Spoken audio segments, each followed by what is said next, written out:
I'm Mike, and this is a project that I built, I'm going to say 7, 8 years ago, something like that. And what it is, they have their entire house is hickory, trim, hickory cabinets and things like that. So they wanted these adult bunk beds to be made out of hickory. And so hickory is not available, period, in any kind of thicknesses at all. It's all 4/4. That's about the max. So the outer portion of each one of these boards is hickory. So this, for instance, is a triple lam.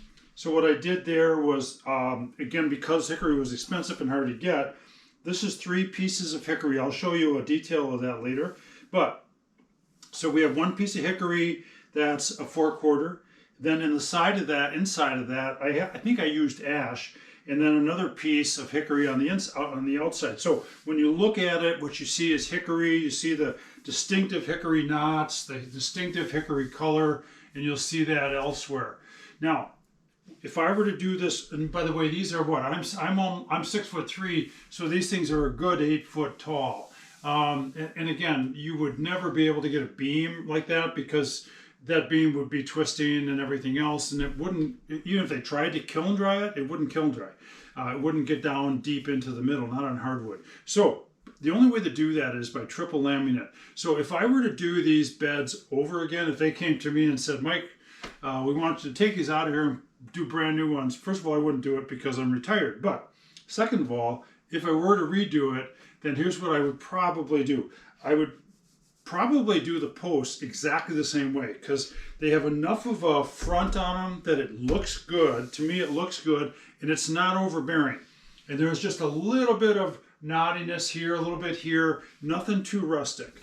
In fact, these particular people were probably this house was probably the least rustic of the homes that I built for people. So, but I would keep this, and the triple lam would probably be the ideal way to do it. The only other option would be, which is where, and I've done this, and I think I showed it for the railings here, is where I use an outer board here and outer board here, but then I run one that way and one that way, and so you have a hollowness on the inside, and that way you can get electrical stuff in there. I don't know that I'd put 110 in there, but 12 volt would be, I think anybody would be comfortable with running 12 volt wires, so then you can get LED lighting up there, chargers for phones and things like that. So, but that part would remain the same. Now here, what they did is they wanted to really get some wide mattresses, and so obviously you can see that they hang over, right?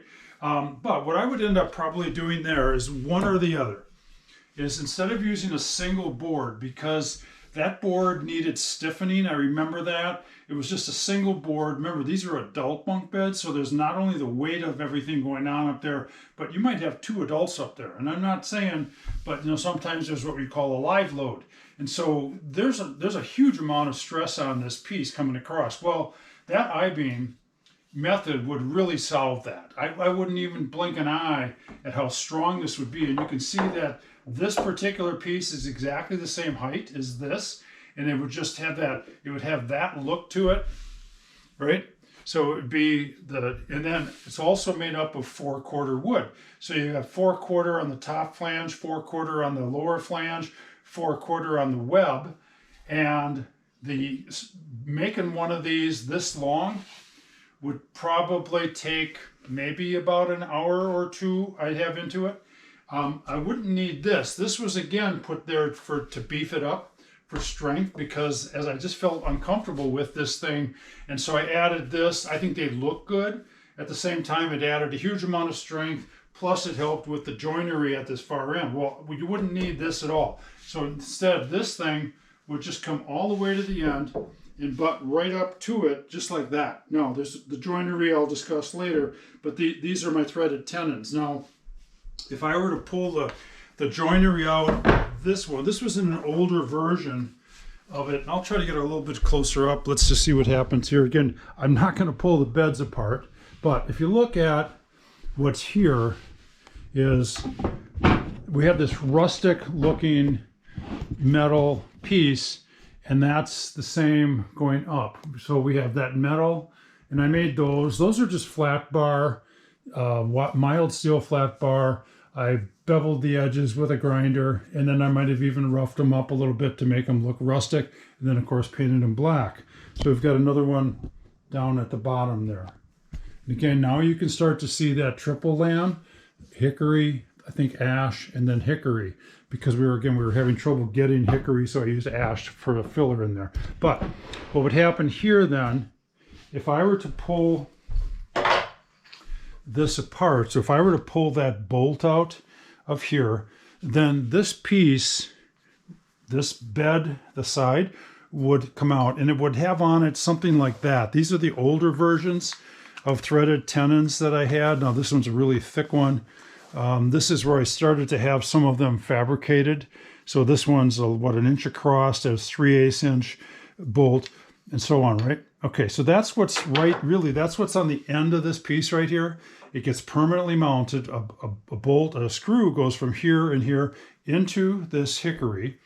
And then on the post is a mortise, and that'll show you in some of the other details of this whole project.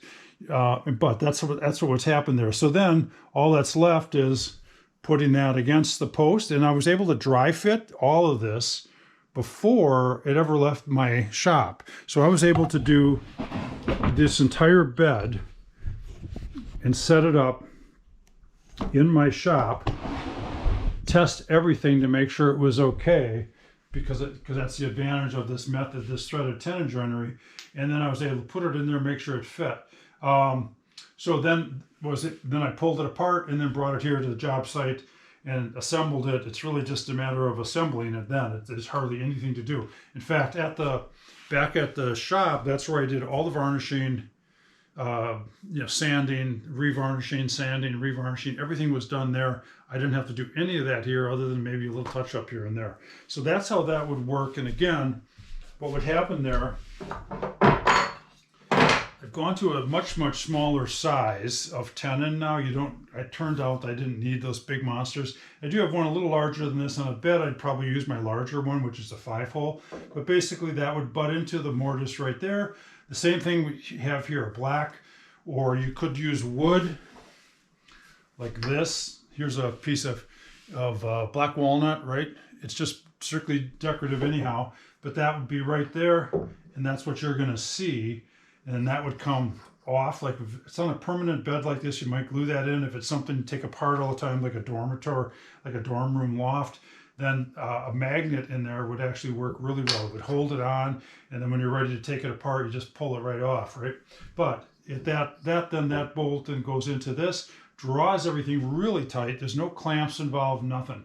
So the system really, really works. But that's one of the changes that I would make there. Now, if we look at the top, up there, in fact, we can go to a different one here.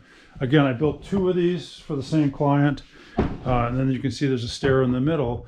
But again, they have adult guests all the time. This is a vacation area, so people come to visit them and stay for a couple of days, adults with kids, plus they have grandkids and everything else. So another way to do this would be like for the upper rail here, instead of having a horizontal and another horizontal, because you've got codes to deal with, safety to deal with. And again, these are really strong. Initially, they were a little bit, I just didn't like it. And that's why I added this additional part here. That really made them hugely stronger, if that's a term. Anyhow, but what would happen here is instead of doing that, there would be an upper flange, just like here, up here. The lower one would be down here, and then it would be vertical spindles all the way across. So instead of a solid piece like this, and I'll show you that in some other drawings, but then it would be spindles. By spindles, I don't mean the round stuff, that you traditionally see. These would be probably like 1x2, 4/4 by 2, the same stuff that I used on the railing out here. And then that would be really, really, number one, it would be really strong. It would absolutely hugely strong.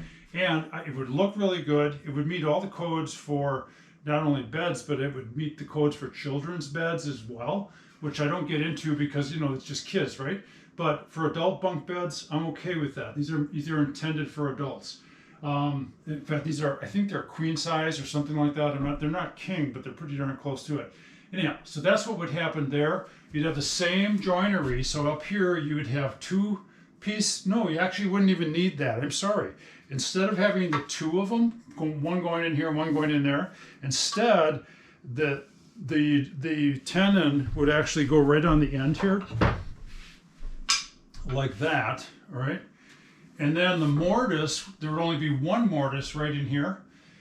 That would, the tenon would bounce up to this, and then you'd have one bolt in a pad here going in instead of the two of them. So you can see that just modifying this would actually make the project easier to build.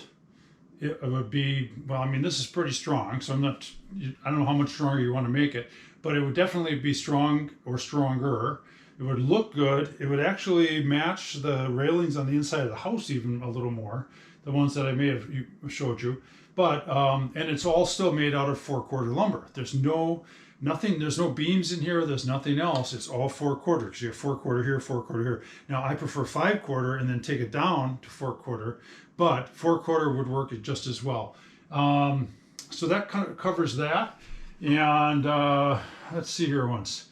The way that these tenons are designed, there's a couple different ways that the piece going the other way would go. Now these don't have headboards or footboards because we bumped them right up to the wall.